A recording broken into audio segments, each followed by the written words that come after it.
first got with Coach, he really brought me awareness to people with special needs and different disabilities and how they learn and how you care for them. So it really enlightened me for the first time in my life back in 2005. And so to be involved in this charity event, I mean, it's something that once we know when the date is as a staff, we all circle it, we all put it down. My wife and I want to be involved as much as we can and be around as much as we can. So it's just a great. The gala last night was terrific. The weekend here to see all the different KU people mixing in with some of our Notre Dame people from our past experiences and other people that really have no connection to either.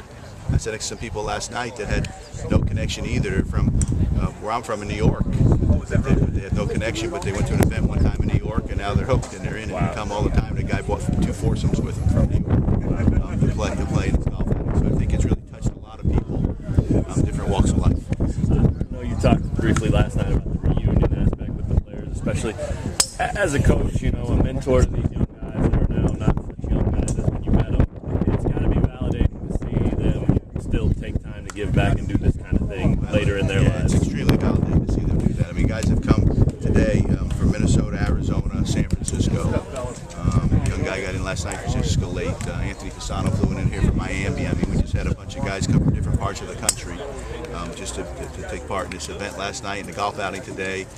To show their support for Anna, friends, and for Coach and Maura, and I think that's it tells you how much it's touched them, because when they were 18 to 22-year-olds is when they first maybe heard about this organization and learned about it from afar, and then when they had a chance maybe to go out into professional life, come back and then be involved in it. I think that shows a lot about what the organization is for and what the charity is for, to people bring awareness to people with special needs. A lot of competitive people out here. Does this thing get pretty cutthroat? There'll be a lot of competitive. Well, the pro athletes aren't very good golfers. You just think they are very good golfers. Okay, so they can be competitive with themselves, but I don't know if they'll be competitive with the people that really can hit. Anything else? When Coach Weiss preaches talks a lot about his teaching his players to give back to the community, things of that nature. I was just kind of curious, when did that kind of start becoming a thing for you? Like, was there ever a coach or somebody like that kind of started encouraging, hey, try to use this position to give back a little bit? When I first went to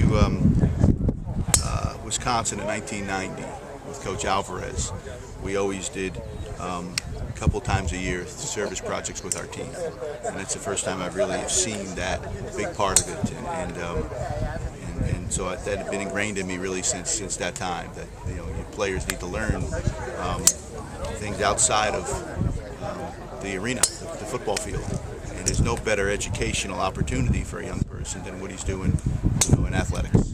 And what I really saw the effect that the athletes could have was with my son, because when my son was, he still admires all these guys, but when he was 3 and 4 and 5, and we were in that time frame when he would look up to guys and they would talk to him after practice, and they'd come over our house and for a barbecue, to be a dozen of them play with my son in the backyard. I mean, the effect that the players can have, on young people, and it's such a positive effect if it's done right, can't be valued. And I saw that effect with my own child, and I saw it with our Coach Alvarez first started the community service, and I think that's a valuable lesson for the players to learn. I just switched my bag. Don't tell me you missed it. Can we do the both clubs? Left-handed. Well, Coach's talked, in the short time we've all known him, he's talked a lot of pride about, his former players being a part of this and everything. No-brainer for you to get involved with this thing? Always, every year we make sure that we have this weekend blocked out when we find out when Coach Weiss is having, his event, and we're excited to be here in Kansas for the first time. Come up from Charleston last year, so we're excited. Prairie Band and Firekeeper's been awesome so far. Played the course yesterday. It's pretty tough, so we'll see how today goes.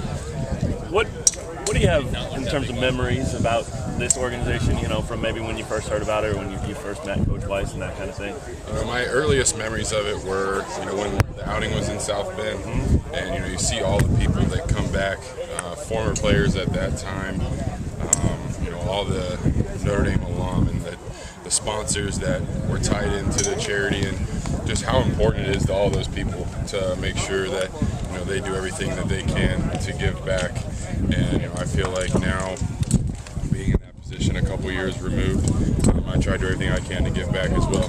I know it's kind of like a reunion for you guys. Does it feel that way? I mean, is it like a bunch of old high school buddies getting together and stuff like that? It is. This is our one reunion a year, like our college reunion. So it's awesome to get everybody back together, and not only the players, but to be able to see a lot of our old coaches that are at KU now, and to spend time with them and see their families. It's a lot of fun. How about Coach Weiss? Has he changed any since you first knew him? No, not one bit. You don't expect anything different. Right, no, not at all. Who's the best golfer out here, you think?